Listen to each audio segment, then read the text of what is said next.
Let me just jump right into the first session.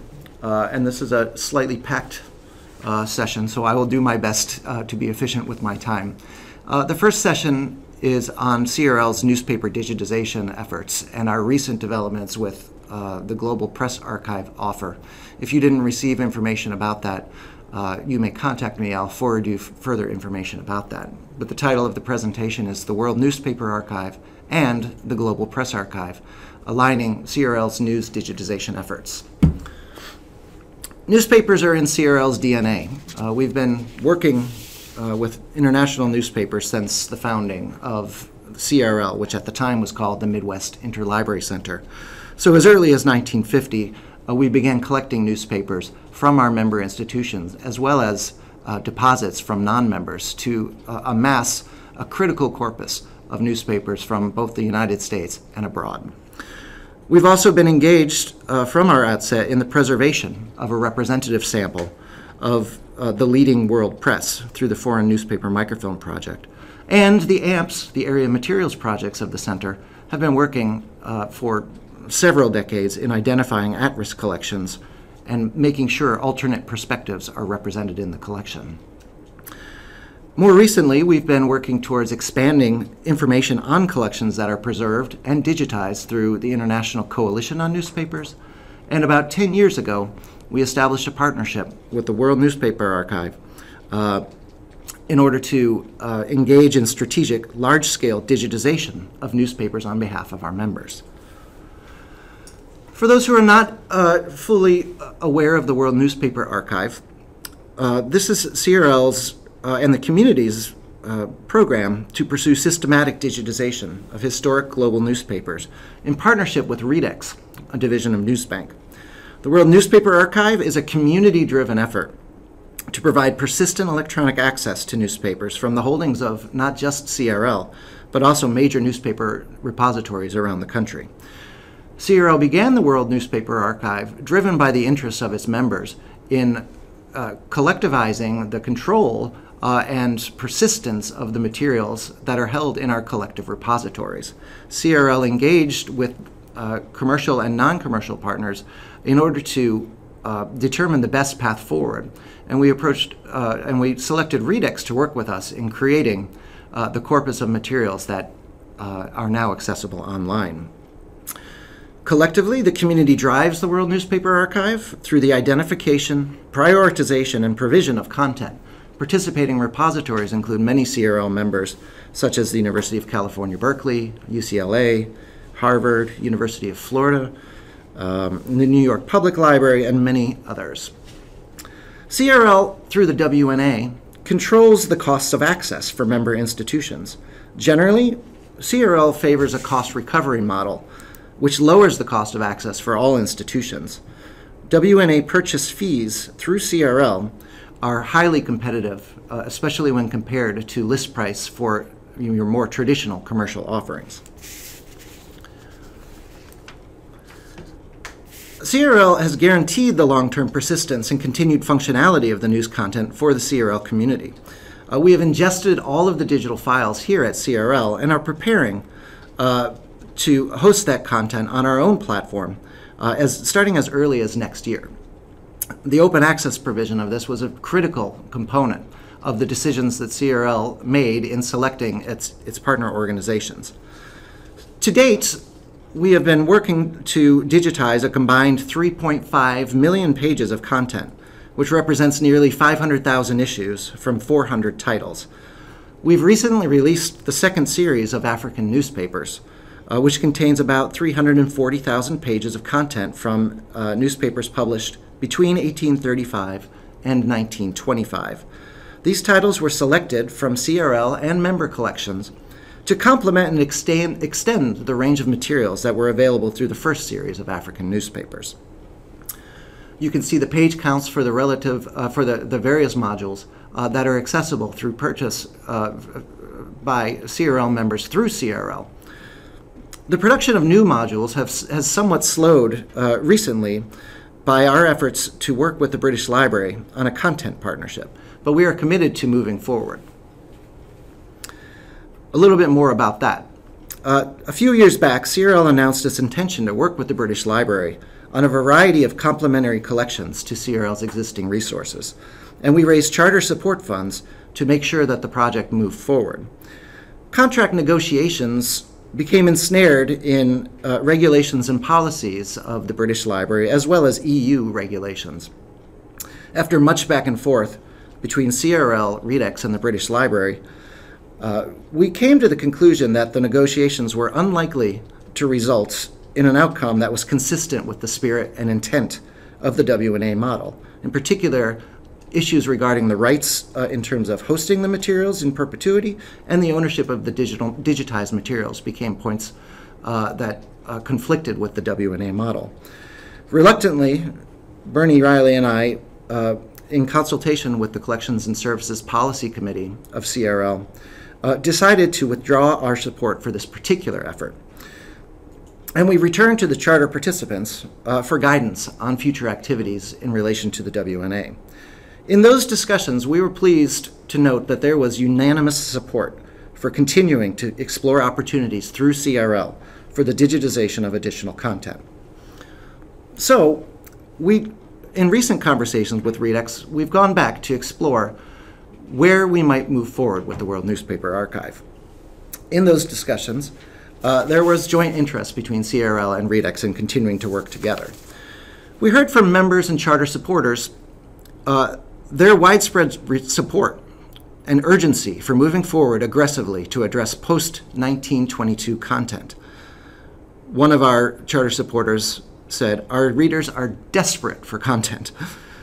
So, REDX and CRL are proceeding forward to look at the models and potential offerings that we can make available. For example, of the African newspapers that we originally targeted through Series 1 and Series 2, there are as many as 25 titles that continue past 1922, but have since ceased publication, and therefore might be considered titles that we can explore for ongoing digitization. We've also identified at least 50 additional titles from Africa that are not yet included in the World Newspaper Archive, that have also ceased publication and don't have known continuances. These are areas that we are exploring and will be working with REDX to pursue a path forward. We can say that there are likely similar results for other world areas like Latin America and South Asia in the collections held by CRL and our partner institutions. So this becomes a little trickier in the sense that we need to explore terms of licensing for those titles, as well as exploring terms for licensing of publications that are still in print. Working with those publishers to digitize the back files of important cultural news publications in cooperation with those publishers. One pathway forward might be pursuing agreements with news publishers that work with Newsbank already in the provision of text feeds through their products such as Access World News. This was one of the attractions to working with REDX in the first place. Finally, if that pathway does not prove fruitful, the charter supporters suggested that there may be a hybrid scenario in which CRL could pursue additional digitization of content and hosting through its own newspaper platform. As we've related in past updates, CRL has been working to upgrade its digital delivery system to provide more flexible discovery and full-text searchability of its collections. We've received very good feedback to date on that platform, and we look forward to continuing its development, including the ability to host content that may be locked down for CRL members only. In this hybrid model, CRL could pursue titles that REDX would not find viable for digitization through its own program, and we could host those materials here ourselves. This frees up a lot of opportunities for us in that we don't need to explore the risks associated with a commercial vendor in the hosting of such content. To date, CRL has scanned selections of more than 500 international news titles through its own platform. This represents as many as 100,000 issues or 1.2 million pages hosted on DDS. At the same time, we recognize that there are still some limitations of scale to the World Newspaper Archive, and we're mindful of additional opportunities that may come around, especially since REDX's capacity to host certain types of content, particularly those non-Roman scripts, has limited the choices of what we can do with the World Newspaper Archive to date. Thus enters the Global Press Archive. In June 2017, Eastview Information Services announced the launch of the Global Press Archive, which represents to be a broad-based strategic newspaper digitization initiative that they've undertaken in relationship with the Stanford University Libraries and the Hoover Institution Library and Archives. They announced this relationship with Stanford and Hoover in November of 2016 to digitize from their extensive print collection of newspapers and to make those rare newspapers from around the world available for research. The Global Press Archive intends to incorporate as many as 2,000 predominantly foreign language news titles from 125 countries and in more than 30 languages. This is a long-term effort undertaken by Eastview to create, as they represent, quote, the most comprehensive collection of digital news sources, end quote. Due to the scope of this, CRL became immediately interested and began exploring opportunities for cooperation with Eastview. And just to give you a sense of what Eastview has done to date and what is coming through the Global Press Archive in the coming year, these are some of the titles that they've announced on their site. And you can see the breadth of the titles here. In particular, I wanted to point out two long-running titles of great interest, I think, to our members, including Al-Ahram from Egypt, which is the most widely circulated newspaper in Egypt and considered the paper of record, as well as Cumhuriyet from Turkey, which is the longest-running secular paper in Turkey. These are long-running titles that CRL holds in microfilm and circulates widely among its members. So the launch of these in digital form by Eastview shows the premise and the promise of the Global Press Archive. The Global Press Archive represents a potential game changer in the access to international news content. So CRL, in consultation, again, with the CSPC, the Collections and Services Policy Committee, began working with Eastview to develop a proposal to make accessible a substantial collection of digital international newspapers for the CRL membership. And we announced just recently, prior to ALA, a proposed charter alliance between Eastview and CRL. This alliance is proposed as a 3-year phase and will encompass several objectives, including the digitization of 4.5 million pages of content, which significantly includes 3 million pages of open access collections available worldwide, and an additional 1.5 million pages of content that may be in copyright that Eastview will work to open to the entire CRL membership. The content selection for these materials will be determined by CRL institutions and may be thematically clustered in coherent packages according to world region or language and or time periods. It is up to the CRL membership to make those determinations, and we will look forward to working with you closely in collaboration with Eastview to make these content collections available. The hosting of the files will be on Eastview's Global Press Archive platform, which features full image and full text content produced according to NDNP standards, and would be interoperable among all of the other commercially and open access developed content by Eastview through its platform. Also, the digital files for these materials will be delivered to CRL along with its metadata for local hosting and incorporation into the ICON database of international newspapers. And finally, Eastview will offer support for computational analysis or digital humanities needs for the CRL member institutions on request. So the Global Press Archive offer through CRL is available through CRL's eDesiderata platform. You can find more information there on the content as well as the offer details. But let me just give you a brief look at the content that Eastview is looking to make available. A prospective title list from the Stanford and Hoover collections is available in the members-only section of the eDesiderata platform, and the scope of that collection is quite large. East Asia makes up more than 50% of the Stanford Hoover collection, and China itself about 31% of that. Additional content from Africa, the Middle East, and Northern Africa make up an additional 30% of the content. So about approximately 80% of the Hoover collection is coming from East Asia, Africa, and the Middle East. The bulk of that collection is from the mid-20th century forward. Almost 80% of the titles in Stanford's collection began in 1941 or later. So this represents a substantial body of content that resides in the copyright realm, thus representing some of the challenges that libraries have faced and what Eastview is undertaking to make accessible. At the same time, Eastview is interested in pursuing additional titles beyond the Stanford collection to supplement and complement those materials. As part of the Charter Alliance, CRL may include collections from its own material here or those from willing participating institutions. So there's a compelling reason to consider this. The chart on the screen represents the overlap between the Hoover and Stanford collections versus CRL collections, just in terms of title count. You can see in many world regions, CRL and Stanford's collections are highly complementary, especially in the areas where Hoover is strongest.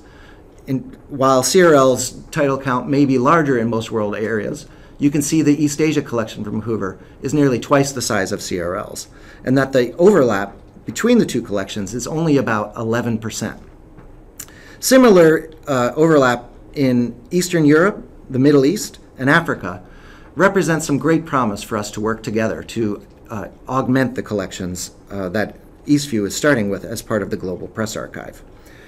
I should also mention, in this content comparison analysis, about 80% of the Hoover collection, for the overlapping titles between Hoover and CRL, 80% of those titles are longer spans within Hoover's collection. So this would represent an opportunity for CRL to greatly expand its own materials as well. In terms of the open access collections and the materials that could be made accessible worldwide, if most of this collection is part of the 20th century, Eastview is looking for opportunities to discover what they call potential orphaned titles, or materials that have ceased publication, for which there is little risk of publishers coming forward to represent their own rights. So this chart shows some of the listings of what Eastview has tagged as potential orphan titles from the Hoover collection. And we've done a content comparison analysis with CRL's own materials to see what might be similarly orphaned titles in the CRL collection. For the purposes of this discussion, I would define orphaned as no longer in publication and seized prior to 1949. This is just one way to look at the collection, and we will be continuing to explore additional discontinued titles as well. So within the orphan titles from Hoover, the greatest concentration of those titles come from East Asia, whereas CRL has a great variety of other titles from different world regions that can supplement and complement that open access collection to be made available to CRL and to institutions worldwide. In short, we believe that the Global Press Archive represents a great potential for furthering our newspaper agenda, that is, our collective newspaper agenda.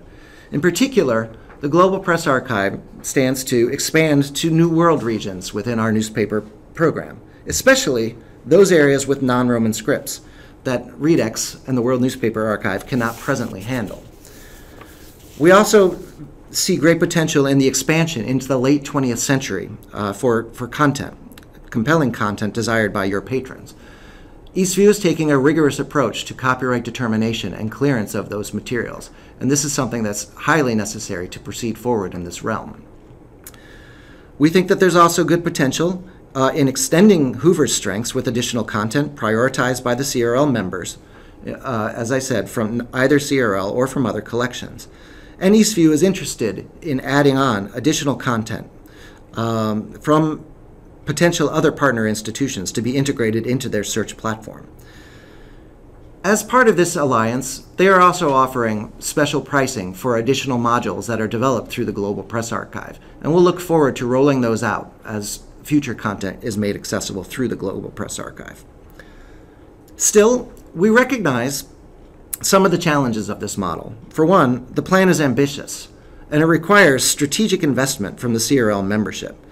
CRL has put into place on the eDesiderata platform, and you can see the link at the bottom of the screen, a structured pricing proposal to the CRL membership that's based on the size of the member libraries in order to make it relatively affordable at all levels of participation. However, we recognize that we'll need substantial buy-in, and particularly from those large institutions, ARL-sized or comparable institutions, in order to realize the ambitious scope of this material. However, we do think that the content and the scope of this collection would be of high interest to all of those institutions, and we encourage you to take a look at this offer. And there's also some uncertainty in the models, especially as to whether Eastview can procure the necessary permissions from publishers. Eastview is taking some risk in this model and in the pricing of the CRL offer, and time will tell how receptive all publishers will be. Finally, there is some risk of duplication outside of our collective control, especially from other parties in those countries of interest, or perhaps from other commercial operators that are not working closely with CRL and its member institutions to determine future digital collections for access. So finally, how do we align these news digitization efforts? I've presented brief information on both the World Newspaper Archive, CRL's long-standing and successful sustainable newspaper digitization efforts, and the prospective Global Press Archive offer through Eastview. With the World Newspaper Archive, we look forward to extending the historic strengths of those collections and presenting continuances of titles where they're available. The Global Press Archive, through Eastview, represents the opportunity to expand into additional world areas and the inclusion of modern resources, especially those materials in the areas of strength of Eastview, as well as from the collections of our partner institutions. So, in principle, what we're looking to do with these two programs is to work with the CRL member institutions to help coordinate the content and the priorities of the two platforms. Looking forward to community input to help us make the best determination what should be done through which program, focusing on the strengths of the two organizations and those platforms, and looking for the opportunities to work with you and your patrons to identify the best content to make accessible. Also, cost control. This is an extremely important area as we scale up our efforts. Both offers for the WNA and the Global Press Archive have comparable pricing models in terms of take-up for CRL member institutions.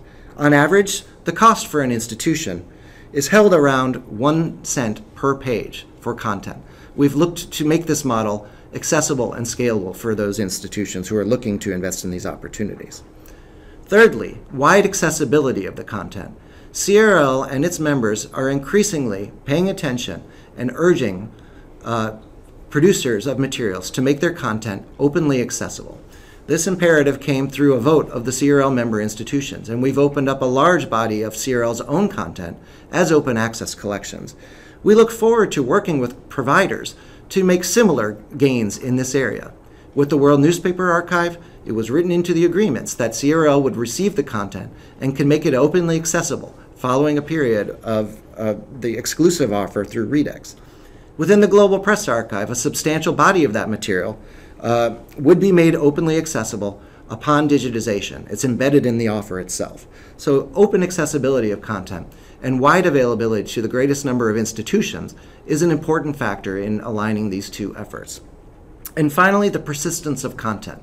This is critically important as we work with providers who may not have robust protection agreements or persistence agreements of their content, working, for example, with Portico or Clocks. CRL seeks to act as a guarantor of that content for its member institutions, including ingesting the digital files for long-term hosting here at CRL and making that material accessible to the CRL members or worldwide according to the desires of the CRL members. These are the areas that we see as how we can make a difference in these efforts. And we look forward to working with you closely to pursue this joint agenda. We're interested in your feedback on both of these programs, and in particular, the Global Press Archive, to know what additional questions you have, what areas of the world you're interested in making accessible, and how we can work to further that program in ways that are most advantageous to all of the CRL members. With that, I think I'm going to pause and take any comments or questions that the members may have today. And I do have a couple questions that are coming in. Let me just address one that we received in advance while you're typing your collections. One of the participants today asked about the possibility of the potential of offering materials from parts of the world where copyright clearance may be a particular challenge. In certain instances, it may be impossible to procure the copyright from the original organizations that would sign such a document. It's often not a common practice, or the expectations may be too large. We agree that this is certainly a challenge, and this is one that Eastview is looking to address through the Global Press Archive. They've readily admitted that no one-size model may fit all for all producers, and they're looking to work with publishers to come up with the most advantageous way to bring that content into their collections as well. Where that type of copyright clearance becomes problematic, CRL does offer the opportunity for hosting materials on its own servers. We make that available only to the CRL members, and we feel that this is a pathway that could address some of the challenges of those materials as well. One participant asked, what's the status of WNA Latin America Module 3? As I've mentioned early on in the presentation, Module 3 of the Latin American newspapers was envisioned as a partnership with the British Library to host complementary collections that the British Library has microfilmed. And that content was largely from the British Library's colonial interests, so there was a fair portion of that material which was English language coming from the Caribbean islands. Due to the complications of the negotiations with the British Library, we're looking to retool our concept for the Latin American Module 3. This is something that as I said, we've taken back to the charter participants, and they agreed that we should look to continue long runs of materials that could be made accessible through Redex, or perhaps as a hybrid opportunity. In fact, CRL has done some strategic digitization of selected titles on its own servers in this vein. I hope that answers the question. I'd be happy to take that up in more detail if needed. One participant asked, can you explain a process by which the CRL members could contribute content? This respondent says they have large collections of newspapers from Botswana, for example. This is a great question, and it's something that we are looking to put in place very soon. The various content packages that are available from Stanford, as well as from CRL's own collections, represent great untapped potential. What we really need to do is to identify the content that we want to make available first, and the content that we can make openly accessible. For this, we envision working closely with the area materials projects or representatives thereof from participating institutions to help us make content prioritization decisions. Eastview has been very open toward the ideas of advisory committees, and since CRL is in the position of selecting content, we think the AMPs make the best sense in helping us make those determinations. Those are subject specialists in world areas that know this content and know what their patrons are using. I will note that we don't have a standing area materials project for East Asia, and that does represent a large portion of the collection from Stanford. And we're looking to form an advisory body to help us make the selections of those institutions as well. I had a question about could we provide any more information about the problems with the British Library deal? As I suggested, there were certain complications that came up in the negotiation beyond the original memorandum of understanding. In part, the British Library deals with a variety of content providers in making its material accessible. They work both with non-commercial and commercial partners. So they've created essentially a two-track approach. One is an open access model, and one is a commercial model. And they have boilerplate language that they use to negotiate all of their agreements. They cannot make particular exceptions for what I would call the hybrid model that is the World Newspaper Archive, which is somewhat commercial, but also open to all CRL members in a non-commercial way. So we had some complications in trying to create the language that would accommodate that. What it came down to in the end, as I suggested earlier, were the retention of certain rights and privileges that CRL has put in place as part of that are endemic to the World Newspaper Archive model, both in terms of controlling the content and guaranteeing its persistence. So while the British Library was willing to make content available for digitization and access through the World Newspaper Archive, they held on to the rights to revoke the availability of that content, and they would not allow CRL to own those materials in perpetuity following the conclusion of the license. Those were the two principal issues with that model. There were some other languages that we were trying to negotiate around, but those were the two principal problems with the British Library deal. I do want to note, however, that although CRL did withdraw its support for this through the World Newspaper Archive, Redex did continue to press forward and negotiated an agreement with the British Library to make certain content accessible through its own platform.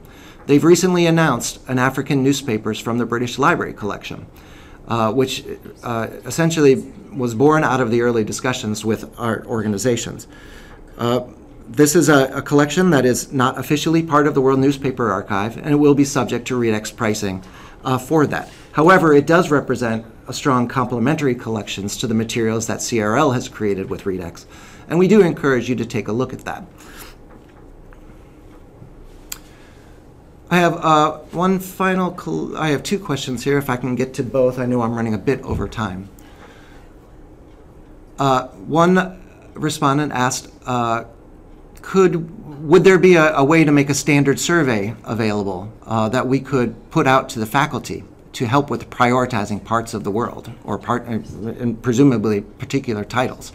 I think that's a great idea. I think that we should cast our nets far and wide within the institutions to gauge the interest from the patrons as to the kinds of titles they want to make available. We can certainly look into that opportunity. We have a platform that we've recently put the final touches on called Crl Collections, which might offer the exact opportunity that you're mentioning here in terms of being able to suggest particular resources. CRL looks forward to rolling this out to its members, and this will be an integral part of the open access digitization initiatives that Bernie will be talking about in the third session.